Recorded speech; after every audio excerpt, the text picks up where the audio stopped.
Escucha la naturaleza con Ornitronic. Entonces, bueno, les voy a platicar lo que hacemos nosotros desde el punto de vista de la voz humana, los diferentes aparatos que nosotros utilizamos tanto para observar las cuerdas vocales, para ver su fisiología, su anatomía, pero también voy a mostrarles algunos aparatos que utilizamos en investigación sobre todo, para medir la parte acústica, electroglotográfica, aerodinámica de la voz y por último voy a mostrar un poquito de lo que hago en rehabilitación de la voz. Bueno, la laringe se encuentra en el cuello y está compuesto por cartílagos, músculos, nervios. Es decir, la laringe está compuesta por 9 cartílagos, 11 músculos intrínsecos, o sea, 11 músculos dentro de la laringe, 4 articulaciones, 4 nervios. Y dentro de los cartílagos tenemos, bueno, el cartílago tiroides, el cartílago cricoides, epiglotis, como cartílagos impares y medios, y como cartílagos pares y laterales tenemos los cartílagos aritenoides, corniculados y cuneiformes. Aquí tenemos un ejemplo de todos los cartílagos: ioides, epiglotis, tiroides y cricoides. El cartílago tiroides es lo que vulgarmente nosotros decimos que es la manzanita de Adán. Si se dan cuenta, la laringe es un aparato suspensorio de cartílagos que por supuesto está acompañado de músculos. Las cuerdas vocales, cuando están cerradas, emiten fonación, cuando están abiertas emiten respiración, pero las funciones de la laringe en el humano, bueno, es por supuesto la fonación, la respiración, por supuesto también, y también otra de las cuestiones es que nos ayuda para evitar que cuando se cierran las cuerdas vocales, evitan que existan riesgo de broncoaspiración. Entonces, como les mencionaba, bueno, están los músculos, hay músculos extrínsecos de la laringe, hay músculos intrínsecos de la laringe. Los músculos extrínsecos regularmente son músculos conectados de la laringe, de los cartílagos de la laringe, hacia otras estructuras fuera de la laringe, como el músculo estereocleidomastoideo, por ejemplo. Y los músculos intralaringeos son aquellos que se conectan únicamente y exclusivamente entre los músculos entre los cartílagos de la laringe. ¿Y cuáles son? Los músculos intrínsecos de la laringe son los dos cricoteroideos, es decir, del cricoides al tiroides, y su función es tensar los pliegues vocales. Después tenemos el músculo cricoaritenoideo posterior, cuya función es dilatar la glotis, es decir, abrir la glotis. Posteriormente tenemos los músculos constrictores de la laringe, que son el cricoaritenoideo lateral, el interaritenoideo, el tiroaritenoideo superior y el tiroaritenoideo inferior. Su función es hacer la función de constrictor de la laringe. Otra de las cuestiones también de las cuerdas vocales que se ha estudiado es que cada cuerda vocal está compuesta por capa superficial, capa intermedia, capa profunda. Y posteriormente tenemos el músculo vocal. Es decir, está compuesta por estas capas y ¿qué es lo importante de todo esto? Que en cada capa puede existir alguna lesión de patología vocal. Ahora, ¿cómo puedo valorar las cuerdas vocales? Hay diferentes instrumentos. El primero es la nasofibrondoscopía, que es esta, que es un instrumento flexible, delgado, y el laringoscopio rígido, que es un tubo rígido.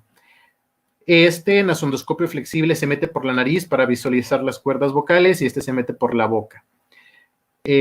Los dos aparatos se pueden conectar a una fuente de luz de calidad. Normalmente utilizamos luz blanca, luz de xenón, y también se conecta a una cámara. Actualmente los equipos son de mucha alta calidad y se conectan a cámaras de alta fidelidad, de alta imagen. Otra también de las repercusiones también que hemos tenido en avances tecnológicos es que ahora la puntita del nasondoscopio, aquí ya puede haber también una cámara que se llama cámara en la punta. Entonces ya podemos ver las cuerdas vocales con una nitidez impresionante. Aunado a esto, también existe la estroboscopía. ¿Qué es la estroboscopía? Es el uso de luz estroboscópica, es decir, destellos de luz corta de duración de 5 microsegundos, para obtener imágenes definidas de las cuerdas vocales en vibración durante los exámenes endoscópicos. Esta tecnología de la luz estroboscópica nos permite ver imágenes nítidas, que nos permite ver con mucha claridad los bordes de las cuerdas vocales. Entonces, ahora les quiero mostrar justo un video de las cuerdas vocales. Este video es cortesía del doctor Fermín Subiaur, que es laringólogo, que es mi colega con el que trabajo. Entonces, nosotros vamos a ver aquí el video, se los dejo. Es un viaje a las cuerdas vocales.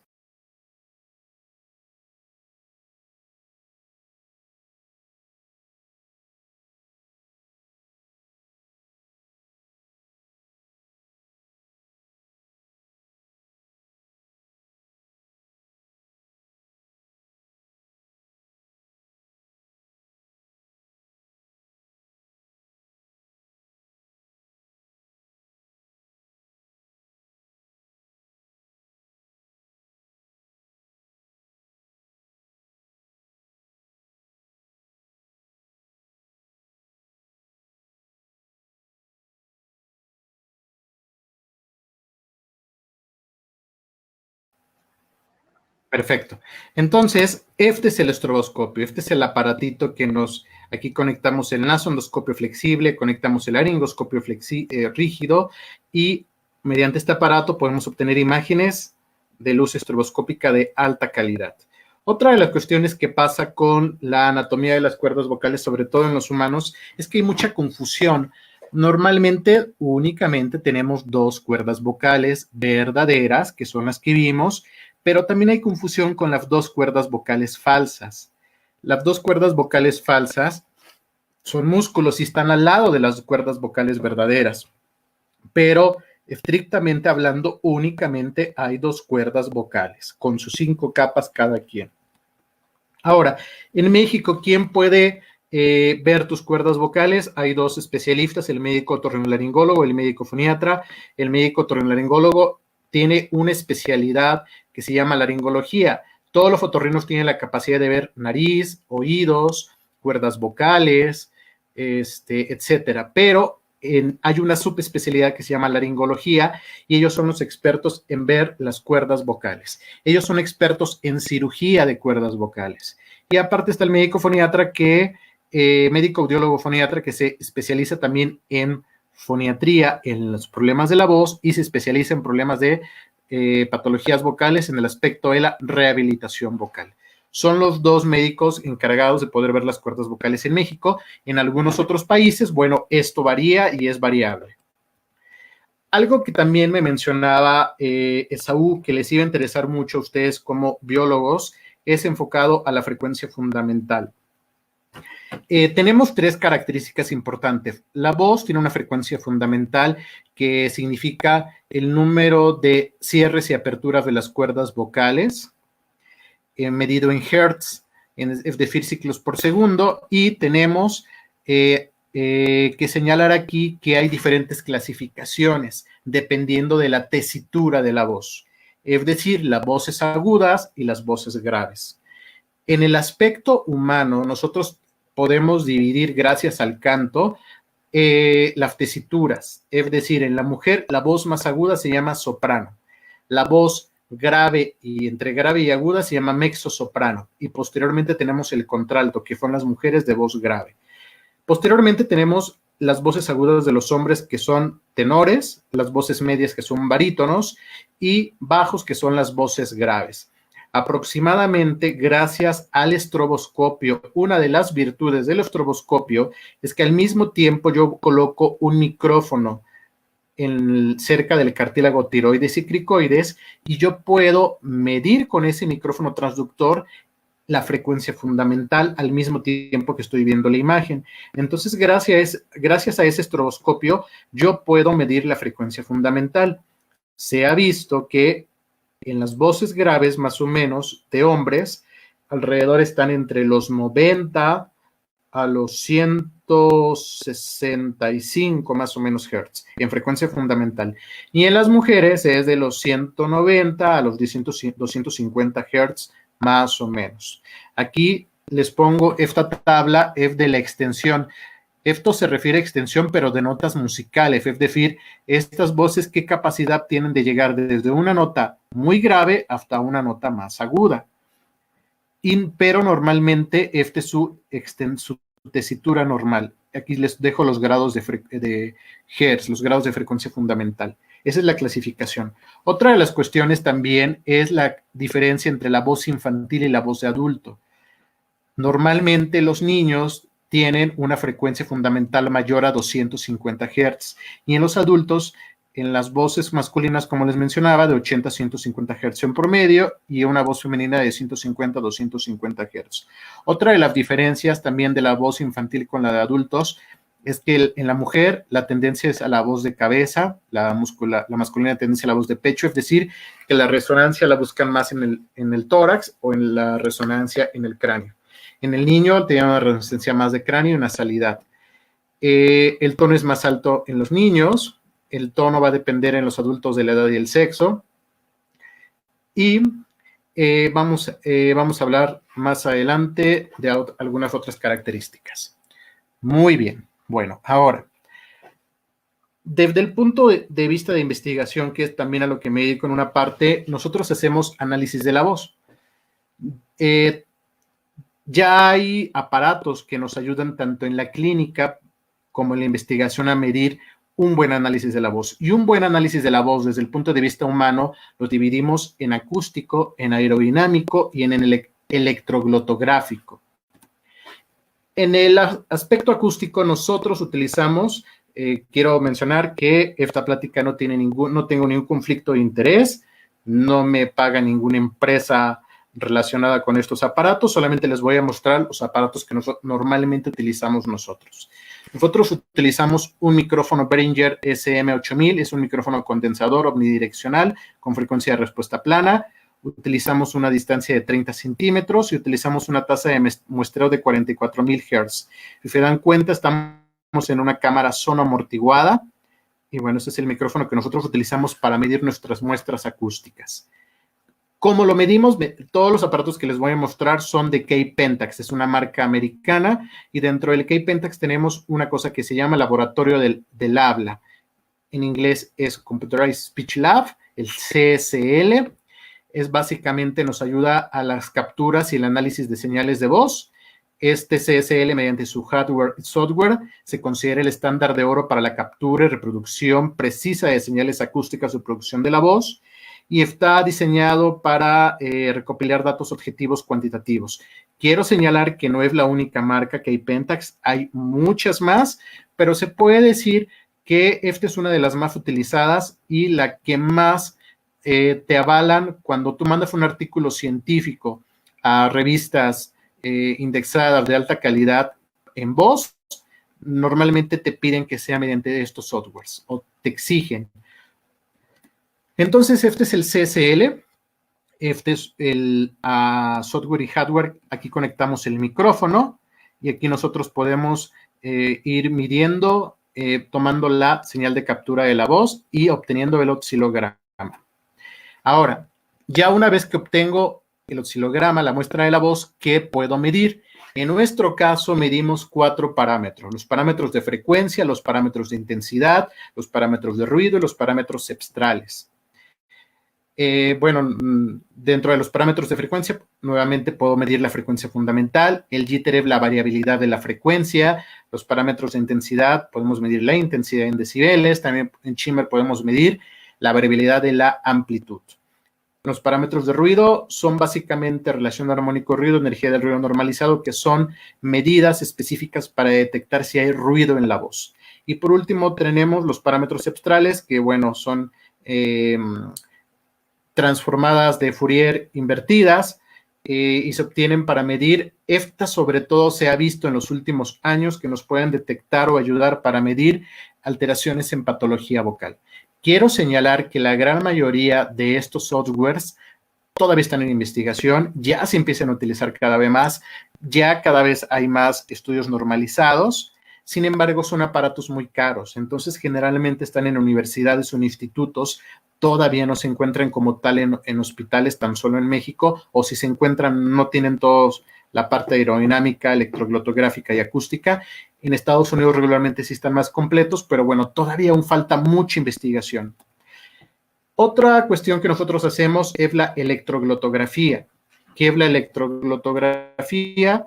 Es un método no invasivo que permite obtener información sobre los patrones vibratorios de las pliegues vocales. ¿Qué es el electroglotógrafo? Básicamente son 2 electrodos que se colocan a un lado del cartílago cricoides y tiroides. ¿Y qué es lo que voy a medir? Básicamente con la electroglotografía, las fases del ciclo vocal. ¿Y qué me interesa medir? El cociente de contacto. ¿Y qué significa el cociente de contacto? Pues básicamente es la suma de las fases de cierre y separación de las cuerdas vocales. Normalmente las cuerdas vocales se cierran desde la parte inferior, del borde inferior de las cuerdas vocales, es decir, no hay contacto, después hay aproximación, posteriormente hay un máximo contacto, después hay una separación, luego posteriormente hay un no contacto. Y esto se va reflejando, estas fases del ciclo vocal, mediante una curva, que es una onda electroglotográfica. Y básicamente, ¿qué me interesa saber acá? La fase de contacto, qué tanto está cerrado y qué tanto está abierto esa cuerda vocal. Normalmente, dependiendo también de la morfología de la onda electroglotográfica, nos puede dar idea de qué patología vocal puede estar alterada, o dependiendo también del valor del cociente de contacto. Otra de las cuestiones también que nosotros realizamos es en el análisis aerodinámico. ¿Qué medimos en el análisis aerodinámico? Bueno, la presión, el flujo, el volumen de la voz, en específico las medidas temporales, como expiration time, las medidas de presión de aire, como el peak air pressure, mean peak air pressure, medidas de flujo de aire, peak expiratory airflow, peak voice airflow, mean airflow during voicing, medidas de volumen, expiratory volumen, medidas aerodinámicas como aerodynamic power, aerodynamic resistance, acoustic impedance, aerodynamic efficiency. Entonces, bueno, igual también son medidas que se utilizan con una máscara aerodinámica. Esta máscara aerodinámica se llama máscara de Rothenberg y tiene transductores para medir la presión, el flujo y el volumen.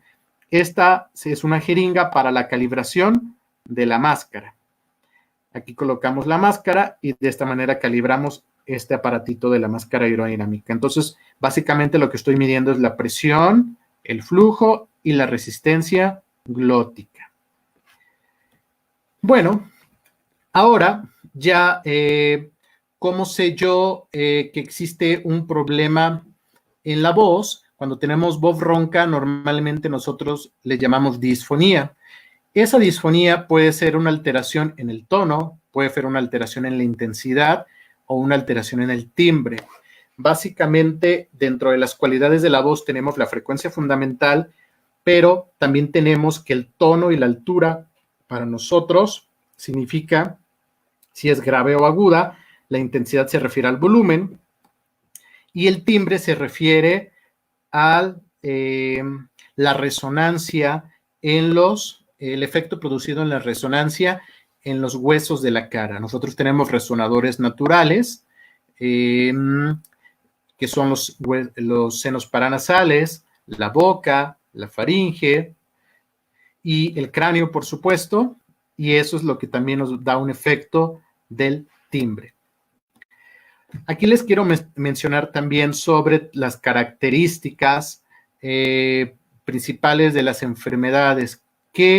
¿Cuál es el origen de las enfermedades de las patologías vocales? Tenemos patologías orgánicas, que estas pueden ser congénitas, adquiridas, neoplásicas, endócrinas, neurológicas, lesiones mínimas asociadas, que es por trauma vocal, lesiones funcionales y lesiones psicógenas. Dentro de las orgánicas son patologías de las cuerdas vocales que desde bebé tenemos. Y normalmente, ¿cómo las percibimos? Porque tenemos un bebé ronco, que llora ronco. Y normalmente dentro de las principales tenemos el sulcus.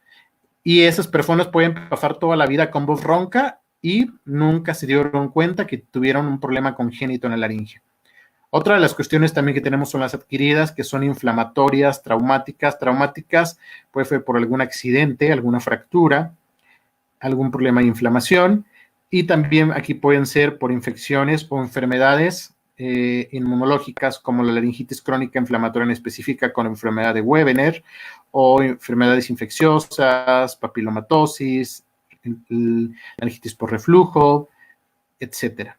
Y tenemos los tumores benignos, tumores malignos, en la laringe específicamente, endócrinas, normalmente el hipotiroidismo, el hipertiroidismo también se ha estudiado que puede tener alteraciones en la voz, neurológicas, normalmente son por alteraciones en los nervios laringeos recurrentes que vienen del vago y bueno, pueden ser alteraciones periféricas o alteraciones centrales, como la disfonía espasmódica. Y también tenemos dentro de las lesiones exudativas del espacio de Renke, que son las de trauma vocal, nódulos, pólipos, quistes, edema del espacio de Renke.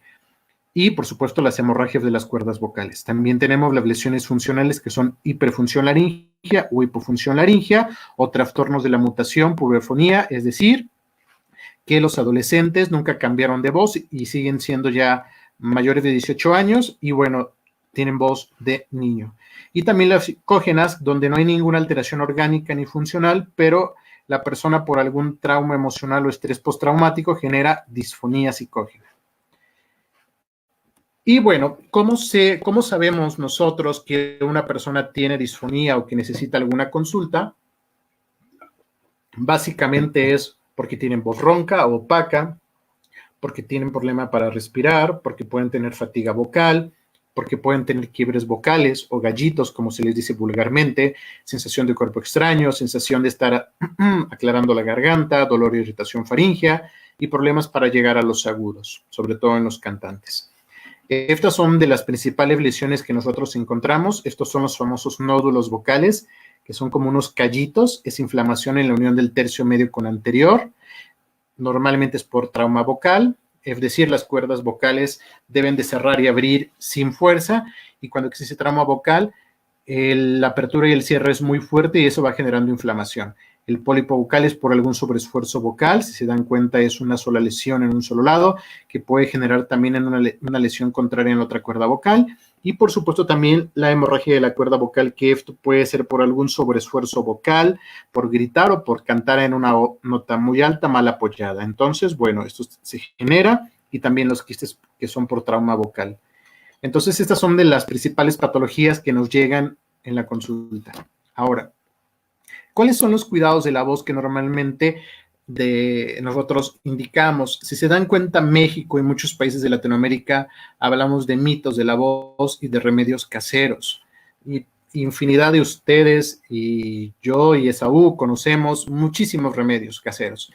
Pero el problema de los remedios caseros es que no todos tienen evidencia científica y algunos sí nos pueden lastimar o dañar. Entonces, de las medidas que tienen evidencia científica, que hay artículos que realmente los respaldan, básicamente son 4 medidas en cuanto a la higiene de la voz. Son la hidratación, el reposo de la voz, evitar sobreesfuerzos vocales y evitar factores irritantes como el tabaco y el alcohol sobre todo. Esas son las medidas más importantes para la voz. En cuanto a la hidratación, se recomienda hidratación sistémica e hidratación superficial. La hidratación sistémica es con agua. No hay una medida exacta, pero se recomienda de 2 a 3 litros por día de agua. Depende de tu uso y a lo que te dediques. También tenemos que la hidratación superficial es mediante nebulizaciones con agua, mediante vaporizaciones, es decir, agua caliente absorbiendo por la boca. El reposo de la voz es sobre todo si estás cantando, actuando, dando clases, tienes que tener ciertos reposos en la voz. Evitar sobreesfuerzos vocales se refieren a no gritar, no levantar la voz en sitios ruidosos y evitar factores irritantes. ¿Por qué? Porque el tabaco y el alcohol, una de las cuestiones es que deshidratan. Entonces eso te va generando también traumatismo vocal a la larga. Bueno, otra de las cosas que también me pidió Saúl que hablara es un poco de la retroalimentación auditiva. Se ha estudiado un poco la retroalimentación auditiva, pero desde el punto de vista de los niños con hipoacusia, que es la hipoacusia de los niños sordos con respecto a la voz. Entonces, básicamente, los niños con hipoacusia llegan a presentar trastornos de la voz y el habla debido a que tienen mecanismos de retroalimentación auditiva pobres. La retroalimentación auditiva es un circuito de comunicación interna que ayuda a autocontrolarse, controlar y ajustar las voces cuando llaman o hablan. La producción del habla se encuentra controlada por 2 tipos de mecanismos, una parte basada en una retroalimentación feedback y un sistema de control con prealimentación que se llama el feed forward. Y bueno, Básicamente esto está dirigido mediante un sistema, la conexión entre el sistema auditivo y el sistema nervioso, y aquí lo vamos a ir mostrando. Entonces son interacciones entre la vía auditiva y el sistema motor vocal para apoyar el autocontrol vocal y el control de retroalimentación de la voz hablada. Entonces las flechas verdes ilustran el flujo ascendente de la información auditiva, las flechas azules la vía motora vocal descendente y las flechas naranjas son conexiones recíprocas entre áreas corticales que se creen que están involucradas en el control de retroalimentación vocal. Es decir, nosotros percibimos el sonido o hacemos vocalización, estamos justo en la parte periférica del nervio auditivo, posteriormente subimos por medio de las vías auditivas hasta llegar hasta la parte central, hasta la corteza auditiva, posteriormente hay una conexión con el sistema motor del habla y nuevamente descendemos para llevar la información hacia la laringe y emitir la voz. Este es el sistema que se cree que regula la retroalimentación auditiva a nivel sobre todo de la corteza cerebral. Sin embargo, aún todavía falta mucha investigación. Esto se ha generado sobre todo por el interés de conocer la retroalimentación auditiva en niños hipoacúsicos. Y bueno, normalmente, ¿qué hacemos nosotros cuando nos llega un paciente? De igual manera, hace muchos años no había tanta evidencia científica en la rehabilitación. Y la rehabilitación fisiológica actualmente es la que tiene mayor evidencia científica, ha ido cambiando.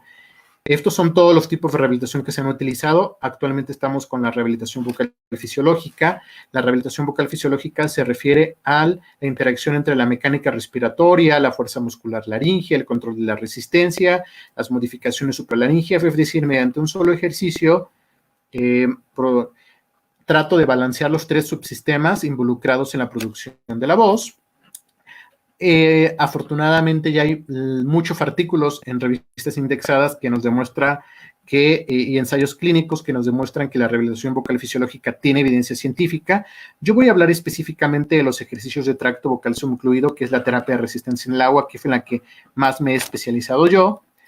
¿Por qué? Porque tienen muchos beneficios. Dentro de la rehabilitación, una de las cosas que se ha visto es que genera una mayor amplitud de vibración de las cuerdas vocales, un aumento de la presión subglótica, sensación vibratoria subjetiva y fácil producción de la voz, se produce un óptimo balance entre el flujo y la presión del aire, hay descenso de la laringe, hay ampliación de la faringe, hay disminución de la inflamación aguda de los pliegues vocales, es decir, aumentan los marcadores de antiinflamación y se disminuye la producción de marcadores de inflamación y hay relajación de los órganos fonatorios, articulatorios y músculos orofaciales.